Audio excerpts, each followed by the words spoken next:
Hey ho, I'm called Alaric, and I am here to talk to you about a language called Old English and the period of time in which it was spoken in the island on which I'm currently standing, the island of Britain. This video is being recorded primarily for students of mine at Leeds University on a module called Queens, Vikings, Poets and Dragons, something about Old English and early medieval Britain. But I'll put it out here on the internet, and if other people find it useful, all to the good. But if I refer to kind of stuff at Leeds from time to time, that's why. Let's fiddle with this screen for a moment. There we go. And I just want to kind of walk us through some of the basics of the terminology for thinking about early medieval Britain, and a kind of really rough outline of the cultural history and primarily the kind of history of what languages were being spoken in Britain during the period circa 500 to circa 1000 or 1100 Common Era. And that's going to involve a bit of political history, and we're also going to have to think about the place of Christianity in that story and its role in bringing literacy to this island. And we'll touch by the end as well on some of the politics of studying early medieval Britain and how it's kind of a sort of hot topic in a way, a heated area from a political point of view. OK, I'm just going to start by clearing out a few terminological issues before we begin. So like I say, we're talking about this period circa 500 to say 1100, and that's the Old English period of the English language. Before about 500, there is no such language as English because the Germanic dialects that give us the language that we speak today, I'll come on to that history a bit more in a moment, were hardly being spoken in this island. And then after about 1100, we start talking about Middle English instead, and Middle English becomes Modern English around 1500. So like sometimes I encounter people who like, you know, they say, what do you do, Alaric? And I say, I teach Old English. And I'm like, Old English, wow, like Shakespeare. And I'm like, dude, that is modern English. OK, Old English is really different. So so we're dealing with Old English, the variety of English spoken between about 500 and 1100. And of course, in reality, there's no neat cutoff between Old English and Middle English. Language changes kind of continually. But the Norman conquest of 1066, when England was conquered by primarily French speakers, led to a huge shift in the dominant languages of writing, in how the education system worked. And that means that in terms of our written record, there is actually quite a big shift around 1066 or 1100 that makes the written language look kind of different. So Old English, that's the kind of English that we're talking about here, not the stuff that Shakespeare wrote in. That's modern. We should think about what we should call this period 500 to 500 to 1100, because I don't want to keep saying that all the time. And the kind of old school term for this was the Dark Ages. And hopefully it makes sense, right, that Dark Ages makes this period sound like it's rubbish, that people have been knighted, unenlightened, they're having a rubbish time. Maybe also there's no evidence for us to work with, that, you know, it's an obscure period because we don't know anything about it. And none of these things are actually true. And as kind of people studying the past, or indeed people studying other cultures in the present as well, we want to, as far as possible, be kind of respectful and polite towards the people we're studying. Obviously, there are times where you have to diss people for being immoral or unethical or bad or evil or whatever, but broadly speaking, we should try and keep our terminology fairly objective. So we don't talk about the Dark Ages for 500 to 1100. What we tend to say instead is early medieval, and that's not ideal either. So this term medieval is the adjective that goes with the noun Middle Ages. So the Middle Ages are a period of time, circa 500 to 1500, and the sort of first half of that we call early Middle Ages or early medieval. And this term Middle Ages is really problematic too. It was coined by people who were very interested in Greek and Roman antiquity, the stuff that was going on in parts of Europe before about 500. It was coined by people who wanted to think of themselves as being distinctively modern and kind of sort of reviving Greek and Roman science and literature and studies, and creating from that a new kind of modernity. And so they had to have a label for the stuff in between the ancient and the modern. And they said, well, it's the Middle Ages. It's the bit in the middle. And no one in the Middle Ages thought they were in the middle. They just thought they were then. You know, they were modern in their own minds. So this term Middle Ages is patronizing, but it's not as bad as Dark Ages, right? And it's just harder to kind of get away from this term Middle Ages, or stuck with it, at least for now. So we'll be talking about the early Middle Ages. And I've been using these dates 500 to 1500, and you might be used to talking about that in terms of AD, Anno Domini. So we had BC, the BC period, and then you get to kind of the birth of Christ. And then we're in the Anno Domini period, Anno Domini being Latin for year of our Lord. So that terminology is inherently Christian. And again, like, you know, lots of people in the world who aren't Christian, and we don't necessarily want to kind of build a whole dating system around the supposed kind of birth of the Messiah, which probably didn't even happen then anyway. But so yeah, we get away from this terminology by talking about common era and before common era instead. So the dating system is still the same, but instead of saying Anno Domini, in the year of our Lord, or in the year of the Lord, we say common era. And you can see this is still not ideal, right? Because it's still building on this dating system that still came out of Christianity. We could be basing our dating on the Islamic dating system, or all sorts of other, you know, Mayan dating system. We could be using loads. So we're sort of stuck with the system that has become dominant in Western academia and then the world. But we at least don't label it in quite such a gratuitously Christian-centric way. So you'll hear me talking about common era dating. Okay. Now I'm going to step away from worrying about this terminology, though we will come back to it a bit, and think about the Indo-European language family. So called because it's a family of languages that are all related to each other. They all have a common origin, which we call Common Indo-European.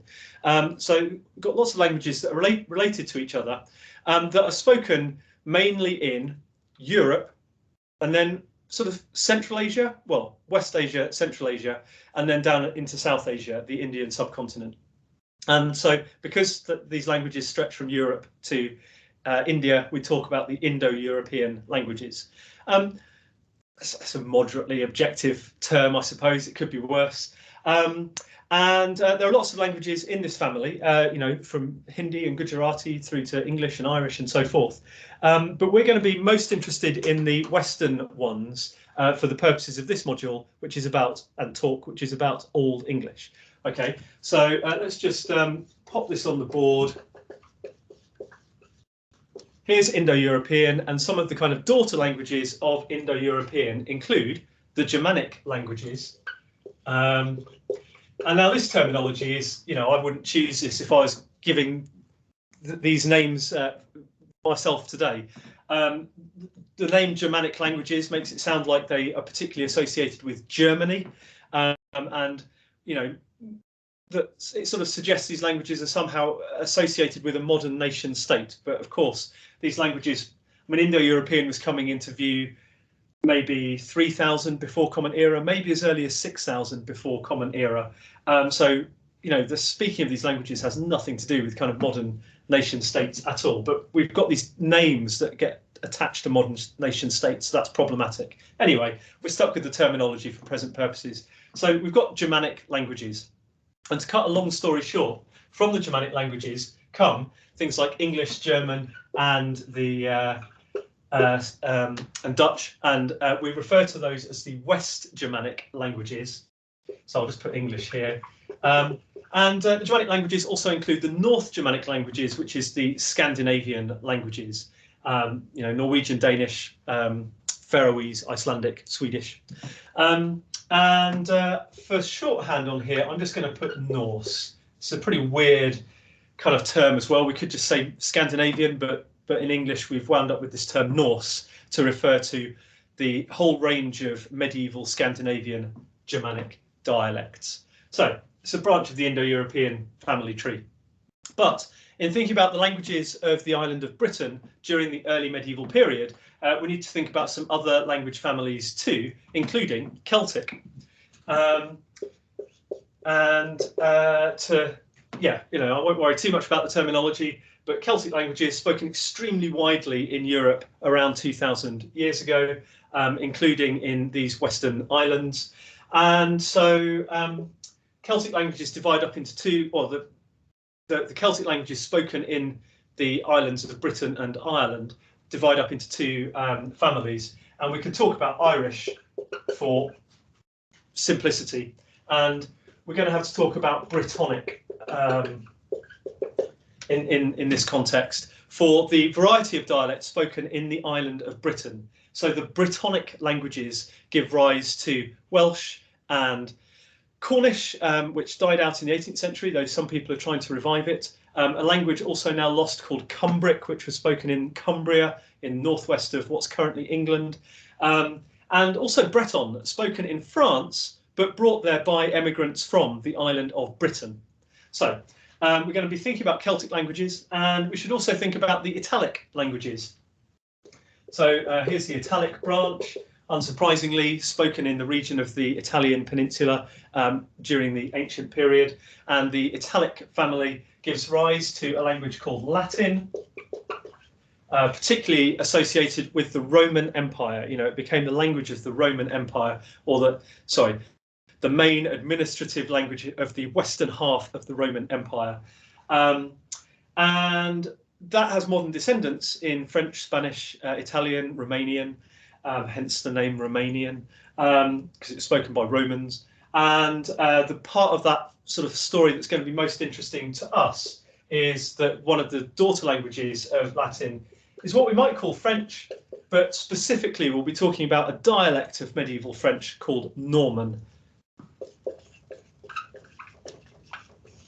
Or sometimes people talk about, oh, sorry, that's not quite on the screen, is it? But Norman, you know how to spell Norman.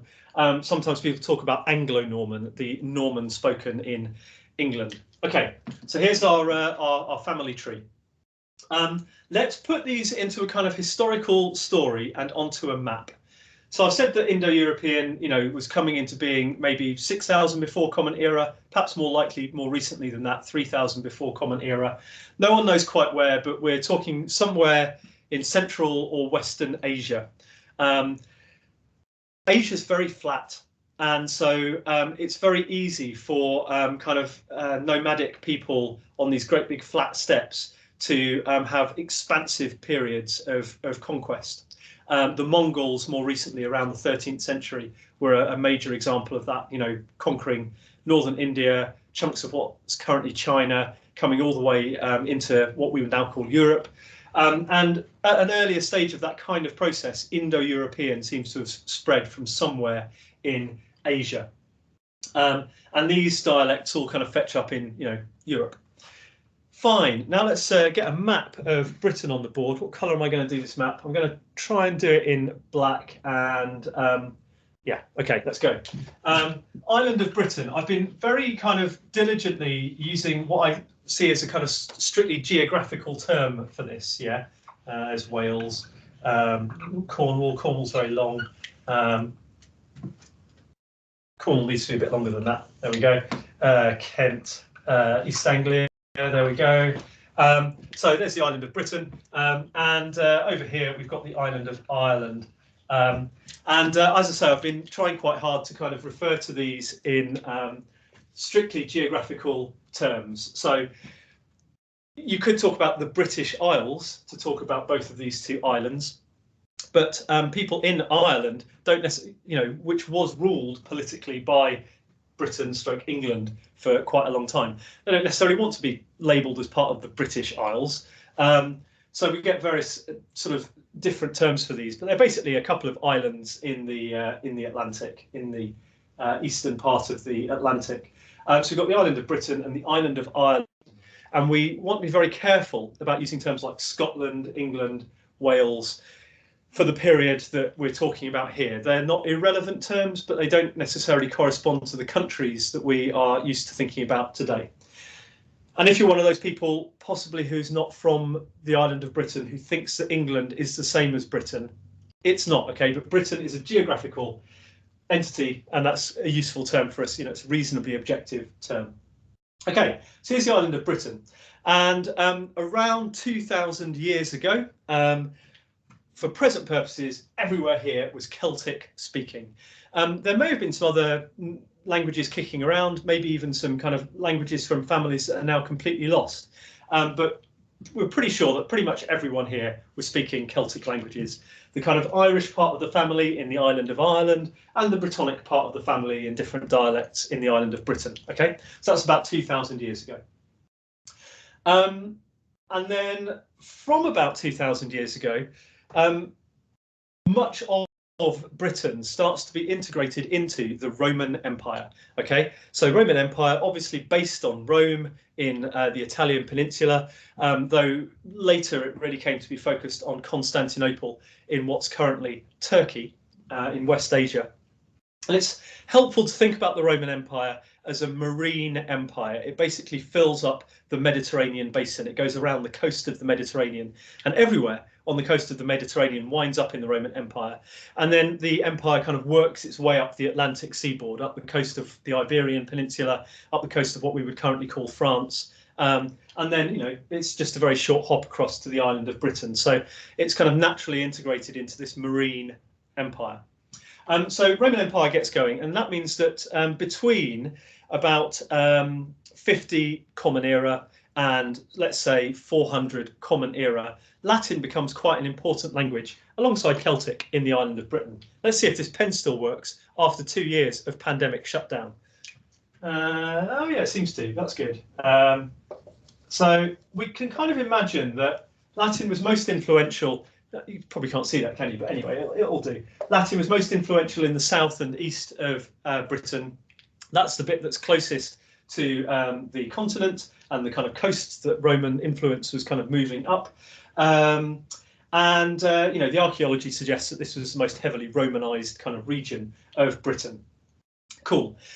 Latin didn't completely displace Celtic languages, it doesn't seem, but nonetheless, kind of elite, important people were speaking Latin. If you wanted to get ahead, you would learn Latin. If you're in the Roman army, and you might have joined the Roman army from pretty much anywhere in the empire, and often from outside it, so you could be from like Syria, Persia, southern Scandinavia, who knows. But anyway, you would be likely to be using Latin as your kind of official military and administrative language.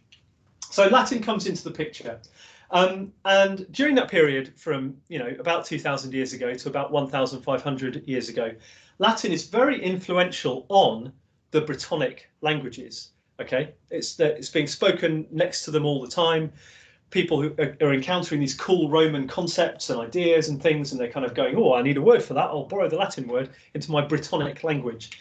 And that means that Welsh today is stuffed with Latin loanwords from this period. Just to bring out one that comes to mind, the Latin word for a pub is taberna, and the Welsh word for a pub is a tafarn, and that is just a borrowing from Roman Latin.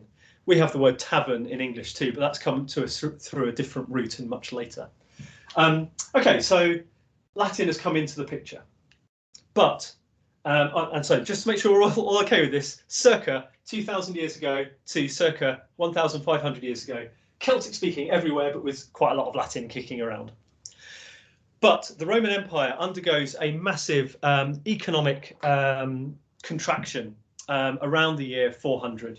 We're not quite sure how bad it is through the 4th century and how long it takes to get really bad through the 5th century, but circa the year 400, everything kind of goes wrong for the Roman Empire, at least up in Europe. The story's a bit different in North Africa, in what we would now call the Near East and the Middle East. But up here, Roman influence collapses. Not necessarily in a kind of cultural way, and people may still have thought of themselves as being Roman in lots of ways and being part of a kind of Roman culture. But the reality was that trade was shutting down, the army and sort of taxation was not moving around, so you weren't getting the kind of integration of migration and movement of currency between this island and the Mediterranean basin. So circa 400, massive economic collapse. Latin, which has been this prestigious language for a long time, ceases to be very useful as a language of prestige, though we will complicate that in due course. But basically, you know, Celtic speakers are like, well, I might as well just get back to speaking Celtic. Different dialects of Celtic, Brittonic or further west, Irish.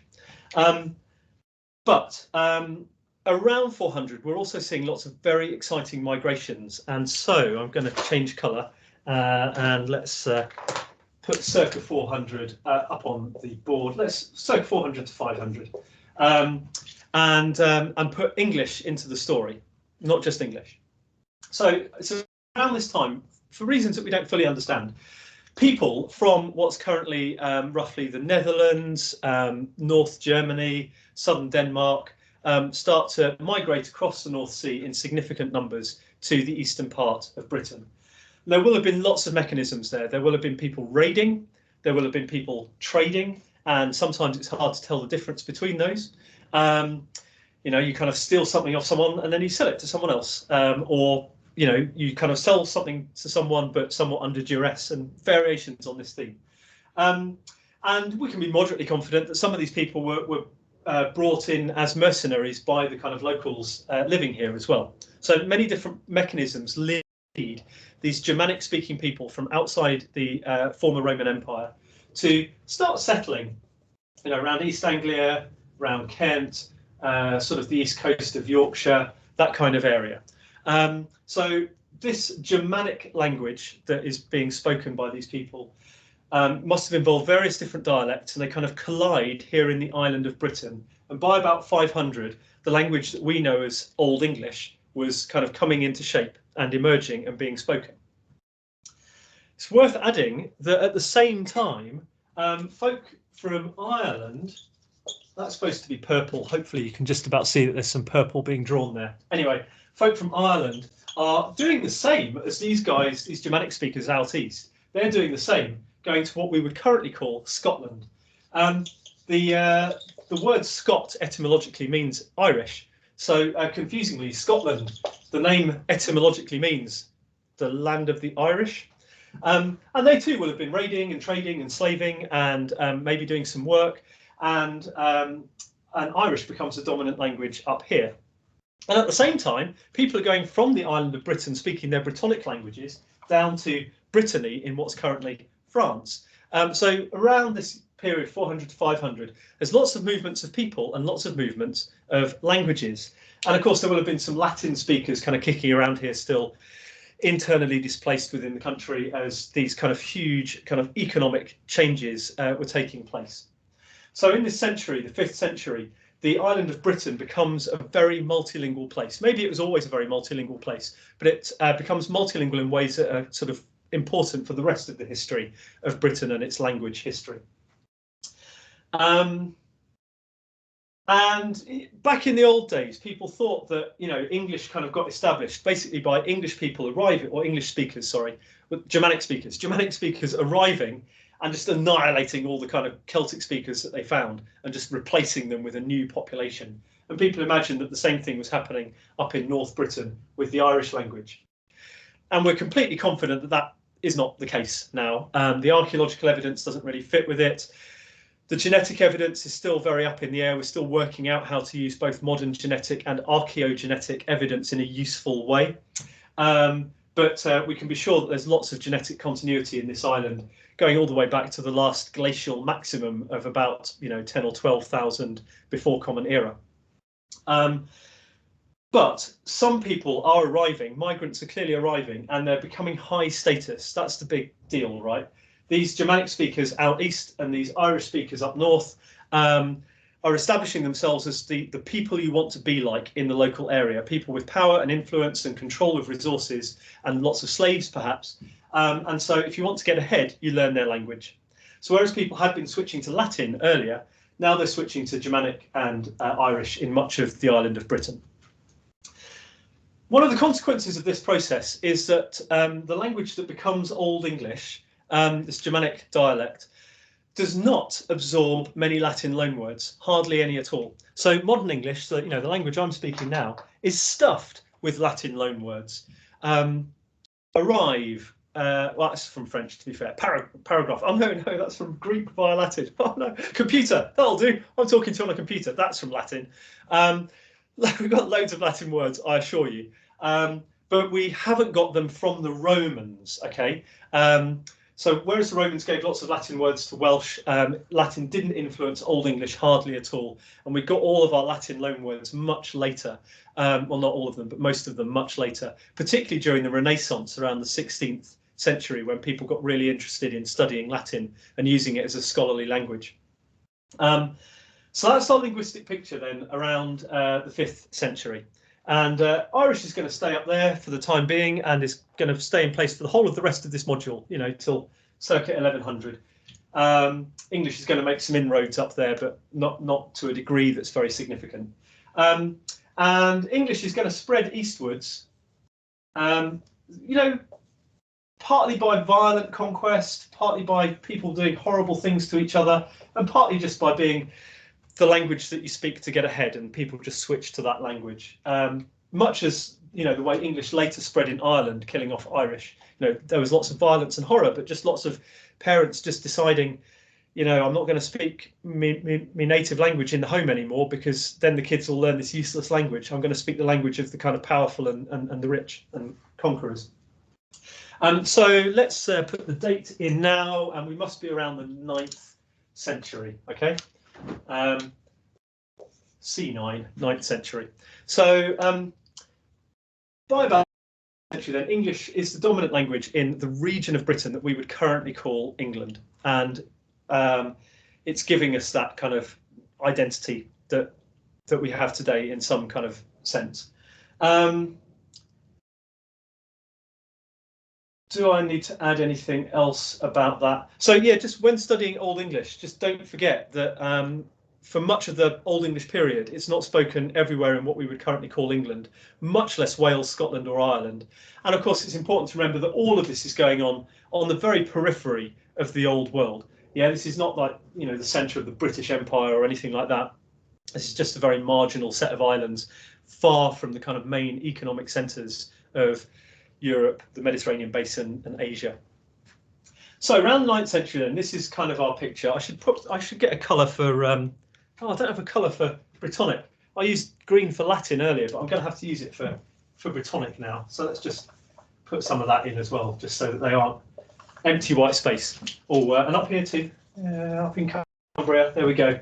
And it's around the 9th century that we then get another wave of kind of raiding, trading, conquering ultimately from Scandinavia, from these guys who speak Norse. Okay, so around the 9th century through into the 10th, we get lots of raiders coming from Scandinavia. They are popularly referred to as Vikings. In Old Norse, the word Vikingur means a pirate. It's not actually an ethnic term. You know, we often use this word Viking to mean people from medieval Scandinavia or early medieval Scandinavia. They were not using any such term themselves. It's a bit hard to know what they were using, actually. In Old English, they were referred to as Denner, Danes. So around the 9th century, Old Norse is arriving in the picture, and that will have to be black. And it gets around. You get a scattering of Old Norse pretty much everywhere, but it's particularly influential in the northern and eastern parts of England. And it never got to the point where it was the dominant language, but it was kind of significant enough that we have loads of Old Norse loan words in English, in Irish, fewer in Welsh, but there are some. So people were speaking it around enough that English speakers were borrowing words from Old Norse, like bread, kill, law, death. You know, so there's a very wide range of vocabulary. And, you know, in 1016, England was conquered by Canute, king of Denmark and Norway. You know, so England did actually come under Scandinavian rule. Cool. We're nearly finished with our linguistic tour then, and we just need to put into place these guys speaking French. Sorry, off the screen there, French. Specifically, the dialects known as Norman. Totally run out of colours now. Can I find any other colours? No. Disaster. Okay, so what I'm going to do is just write on here 1066, the one date every English school child knows. And in 1066, England, not to be confused with the whole of the island of Britain by any means, but England was conquered by some French speakers, primarily, also some Breton speakers, coming from Normandy in what we currently call France. They themselves were a Scandinavian, the kind of their leaders, particularly this guy William the Conqueror, were partly of Scandinavian descent. So there's lots of kind of moving and ethnic churn in this period. They bring French into the picture. And that takes us more or less to the end of our linguistic history for early medieval Britain. From 1066, French becomes the kind of main administrative language, well, alongside Latin, becomes the main administrative language of the country of England. It becomes the language of the aristocracy, of law courts, all of this kind of stuff. And it remains so for several centuries to come. Cool. So I really hope that you now feel like you've got an overall picture of how there's this bunch of Western Indo-European dialects that all wind up floating around this very multilingual island, and also Ireland, during the early medieval period. And it's very easy for people to teach Old English as if that's kind of the only language that's kicking around here in this period, and it's not. And so on Queens, Vikings, Poets and Dragons, we do only study Old English as a language. We don't try to learn Old Irish or medieval Welsh or Old Norse at the same time, because it would just do my students' heads in too much. And we've got to start somewhere. But we do, in translation, look at literatures from all of these different languages and cultures, hopefully to kind of make sure we've got a rich appreciation of the kind of cultural dynamism, the ethnic diversity, and the linguistic complexity of this island, and of what it was like to be an English speaker at many times and places during the period that we're interested in. Okay, good. That's quite a lot of politics and it's quite a lot of languages. Let's just slot in another little part of the story, which is to do with literacy and the church.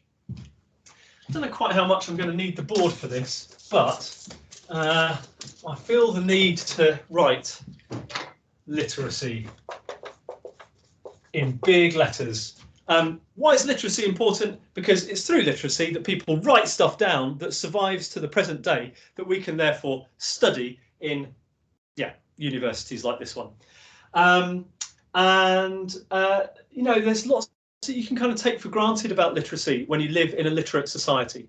So, for example, anyone who goes to school in Britain learns to read and to write more or less at the same time. But reading and writing are really different skills. Like, to write, you need incredibly fine motor skills, for example. The only reason why, I mean, okay, my writing is not the best example of beautiful calligraphy, I recognise. The only reason why I'm able to do this is I spent literally years holding a pen and learning to do these incredibly fine movements. You know, an adult who hadn't spent years doing that would just not be able to do this kind of writing at all. You know, it'd be much more like me trying to write with my left hand on my foot or something like that. So writing is really hard. Reading is potentially a lot easier. So reading and writing are not comparable skills at all. My comparison that I often use is that being able to read is a bit like being able to drive a car, but being able to write is a bit like being able to make a car. You know, not that many people could read at all during this period, but a lot more could read than could write. And it's worth thinking about the kind of infrastructure, economic infrastructure that you need to be able to even make books, right? In this period, books are made out of animal skins called parchment, so dried animal skin. And just to get an animal skin to the point where you can write on it is such a mission. You know, we've got to have the animal, you've got to kill the animal, you've got to shave all the hair off, you've got to do other things to it to get more of the hair off, you've got to scrape all the fat off the inside of the skin, you've got to stretch it out and dry it, you've got to pumice it smooth, you've got to cover it in chalk or something like that so that it gets a bit whiter. Eventually you get to the point where you can actually do some writing. It's a huge undertaking. And, you know, to have a book of 100 pages, that's 100 animals that you've got to have and kill. So the economic requirements of just producing a book in terms of labour and time and expertise and animals is massive. So literacy is not to be taken for granted at all. And many people through the period that we're looking at, just don't really have much to do with literacy. So how is it that these Germanic speakers coming over the sea in the 5th century and bringing their kind of Germanic dialects with them that become Old English, how is it that they get access to literacy? It wasn't particularly a big thing for them in their kind of traditional culture. They did have a script that we call runes, or the Runic Script. So they did use those for some inscriptions, and the Runic Script seems to have been inspired by Latin and or Greek or other related writing systems. So they did do a little bit of writing, but manuscript literacy or anything like that is just not on the radar. Administrative literacy, lists of kind of taxations, writing books of religious wisdom, nothing like that is in the picture at all. So how do these people get literacy, and how do they get access to the infrastructure that they need to have literacy from what was a very kind of flat, hierarchically flat kind of post-economic crash, post-Roman society? They get access to literacy by accessing the kinds of technology that the Roman Empire, which was economically very, very complex, had access to. And they got access to that Roman technology by the fact that although the Roman Empire had contracted in lots of ways and had collapsed as an economic entity, and in some ways as a political entity, the Roman Empire persisted as a religious entity. So about 2,000 years ago, you've also heard about Greek and Roman gods and stuff. So about 2,000 years ago, Romans and their kind of emergent empire was what we might call pagan or polytheistic. Polytheistic is a much better term, isn't it? Pagan is a bit of a term of abuse again. So it's polytheistic organization. But the Roman Empire comes into contact with Judaism, and Judaism is a monotheistic religion. It's got one God.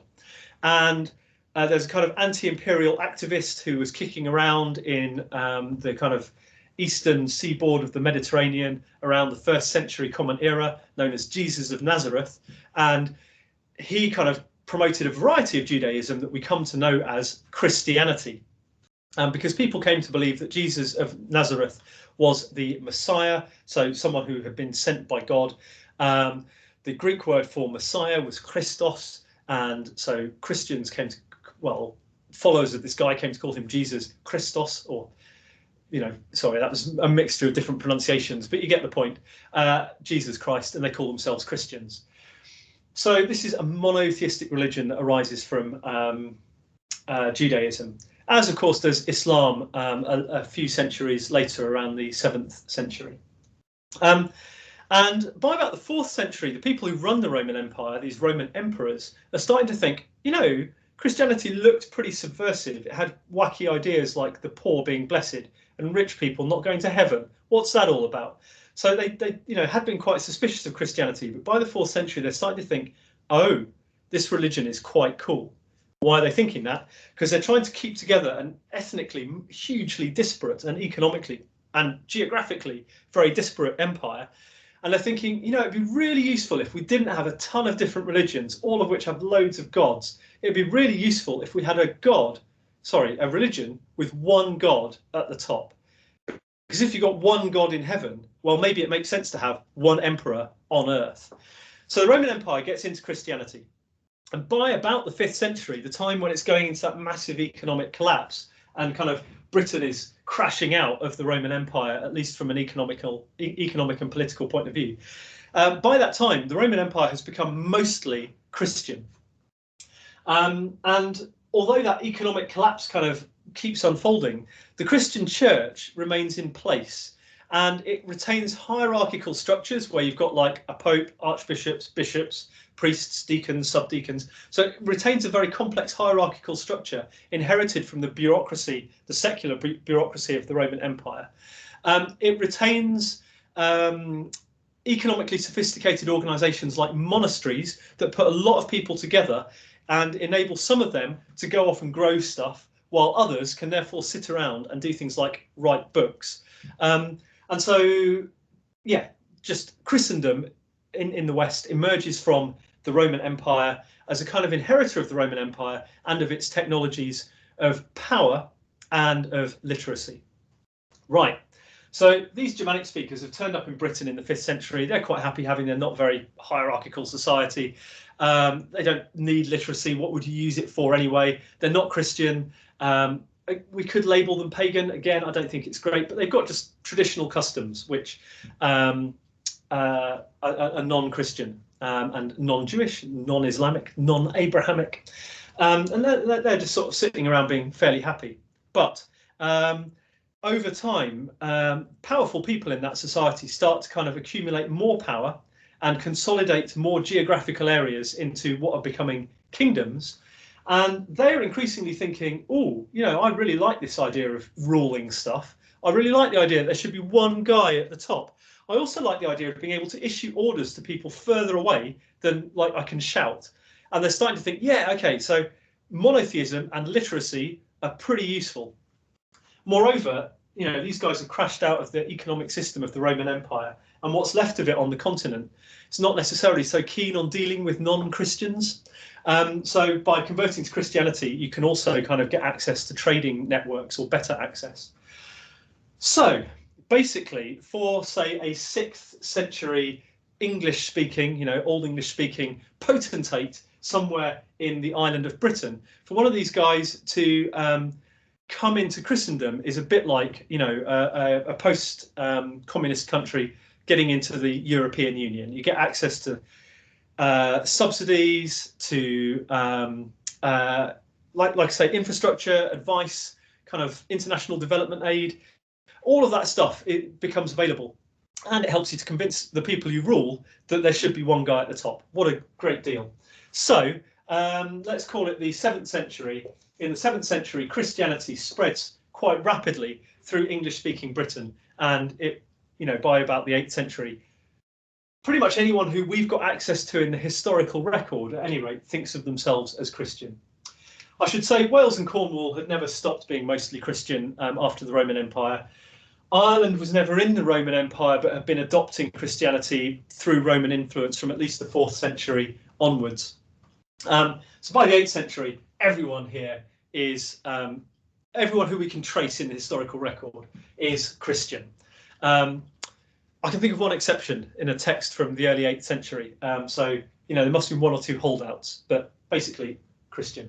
And it's because these people convert to Christianity that we then wind up with literacy and them writing stuff. And the language of literacy is still primarily, for all of these people, Latin, because that had been the administrative language of the Roman Empire and the language of its educational infrastructure, and therefore became the language of the Western Church and its educational infrastructure. So primarily, if you know how to write, you've learnt to write and read by studying Latin, not English or Welsh or Cornish or Irish or Pictish, Celtic dialect up here, or the Irish being spoken in Scotland. Okay, you've got it primarily, you've got literacy primarily from Latin. But from about the 7th century onwards, people, you know, across this region are adapting Latin letters to their own vernacular spoken everyday languages. And so it's from about the 7th century that we start to get Old English being written. Most of our Old English actually survives in manuscripts from the 10th to the 11th centuries, and mostly in a fairly consistent written standard that emerged in the educational systems of the English Church, based on the language spoken down in the southwest of England. We call that West Saxon. So most of our manuscripts of Old English are in the West Saxon dialect. They're from the 10th to 11th century. And some of them must preserve texts that are actually much older and must have originally been in other dialects, like Northumbrian, Mercian. That's a dialect in the middle of Britain, or, well, middle of what became England, not so much the middle of Britain. There were all these different Old English dialects. There were texts being composed from the 7th century onwards, but most of them survive in West Saxon and much later. And it's very hard for us to date on the whole how old some of these texts are. So for practical purposes, when we talk about Old English, we're usually talking about 10th, 11th century West Saxon as a kind of block, but actually it had a lot of dialectal linguistic variation over time and space. Okay, that's my whistle-stop tour of the cultural history of the island of Britain in the early Middle Ages. let's just finish by thinking briefly a little bit more about politics and terminology, which we've already talked quite a lot about. Across Europe, really, particularly Northern and Eastern Europe, Germanic speaking and Slavonic speaking Europe, that period around the 5th century has become really important in the imaginations of modern nation builders. So if you speak a Slavonic language, those languages are first coming into the written record around, about the 7th century. If you speak a Germanic language like English or German, again, they're coming into the written record in this time. Same for the Celtic languages. Not so true for the Italic languages, because, Latin is being written down in the Roman Empire. But for loads of languages in Europe, that period in the early Middle Ages is when the language is first tested. And language is really important to identity building, and from, let's say, the 18th century onwards, nation building. People start to kind of say, well, we all speak the same language, so we should be ruled by one group of people, and we should have a border around all the people who speak this language, so that our border includes everyone who speaks it and excludes everyone who doesn't speak it. That never goes well, because language is messy, and you can never do that with a border, or almost never. So that leads to all sorts of horrors and violence in the modern period. But yeah, nation builders from the 18th century through the 19th, through the 20th, keep looking back to the early Middle Ages as the place where they're going to find the kind of origins of their people, of their language, the kind of historical legitimation of their claim to be a distinctive nation. And what's actually going on in early medieval Europe really has very little to do with what's really happening in the 18th century, 19th, 20th, 21st centuries. But people imagine it does, and therefore it's important and powerful. And this has become particularly prominent in recent discussions in relation to the term Anglo-Saxon, a term which I'm pretty confident I've avoided using for the whole of this lecture. But let's just take a risk and put it on the board for a minute.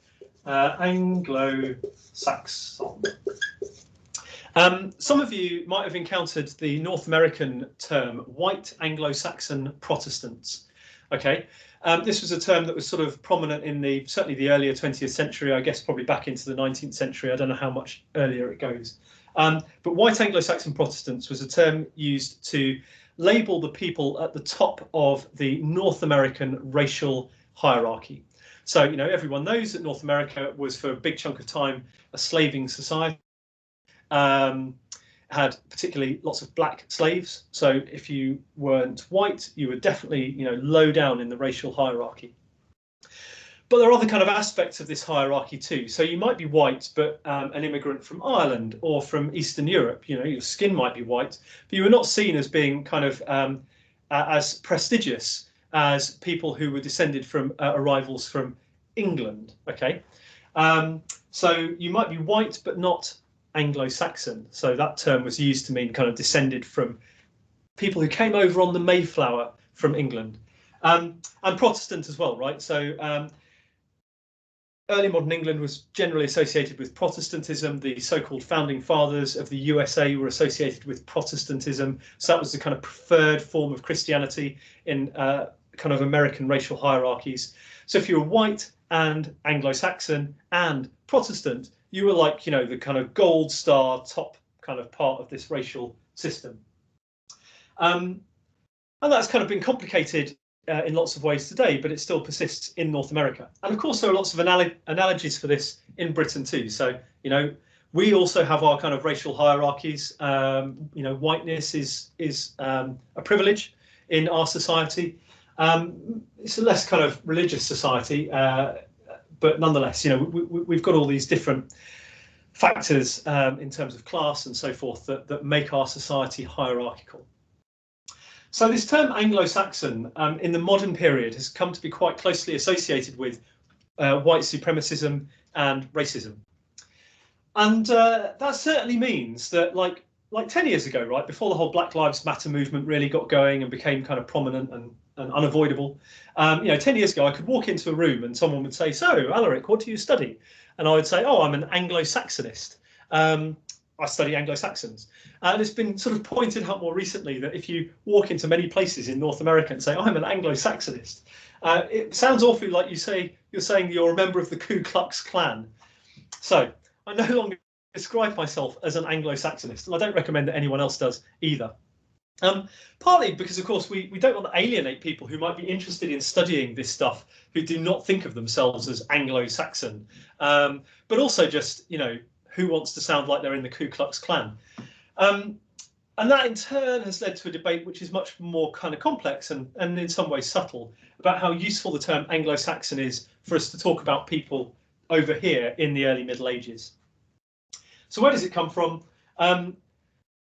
Those Germanic-speaking migrants who were arriving in the island of Britain during the early medieval period, you know, mostly in the 5th century, they didn't call themselves Germanic and they didn't call themselves Anglo-Saxon. They called themselves all sorts of different things. They had many different kind of family identities, tribal identities, maybe other kind of ways of thinking about themselves too. And we don't have much access to the complexity of that because they weren't writing yet in the 5th century. But a significant number of them thought of themselves as Saxons. In Old English, Saxa. Maybe I should do this in black. I'm not confident that that's going to show up very well. Let's put it down here. A bit less glare. Saxa, or in Latin, Saxones. And another bunch of them thought of themselves as Engla. That was just an ethnic term for themselves. It's a tribal name, Engla. And goes back to a word meaning knife, so they were the kind of knife dudes. I confess I've never checked the etymology of Engla, and in fact I have, and now I've forgotten. Anyway, it's disputed and it's not certain. I'm fairly sure. Either way, there are some people who call themselves Engla in Old English, or in Latin, Angli. And the Saxones or Saxons, Saxa, tended to be down south. The Engla tended to be up north. And as the small kingdoms run by these Germanic-speaking potentates started to be consolidated into bigger kingdoms, we got to the point where these Saxon guys down south and these Anglian guys up north merged into a kingdom very like, well, no, a little bit like what we now call England. And they had to kind of come up with a politically correct term for themselves. And so in some Latin texts, we see them calling themselves Anglo-Saxons, Anglo-Saxones. So it was a political term even in its own time, and a politicised term even in its own time. And it was not widely used, but it was used in the early Middle Ages. So we then picked up on this term Anglo-Saxon as a good way to refer to these people in the past, because it stops you having to say Angles and Saxons and all the other ones, the Witcher, for example, or the Deira, the people of a kingdom called Deira up here. We didn't have to kind of have a whole list of these people. We could just say Anglo-Saxons. And some people prefer still to do that, and they find it useful. Other people think that, it's just too racist even to use this term for the early Middle Ages. And I kind of leave it to you to think about where you want to position yourselves there. But the key thing is that identity in the early Middle Ages is politicised in the present. We need to be aware of that and to think about it as we study the early Middle Ages and as we study Old English, so that we can make sure that we're kind of understanding the past as far as possible on its own terms, but also that we're using the past to help understand ourselves in a kind of knowing and self-aware way, rather than just kind of blundering into the past, taking our kind of present baggage with us and just dumping those assumptions unwittingly upon it. Okay. That is my whistle-stop tour of the linguistic history of the island of Britain during the early Middle Ages. I hope it's been reasonably comprehensible, and thank you very much for your attention. I now have to stop the recording, which I'm always rubbish at. Oh dear. It says stop recording, and I keep thinking it's finished. But no, now there's a warning saying, do you really want to stop recording? I am now stopping recording. Farewell, and thank you.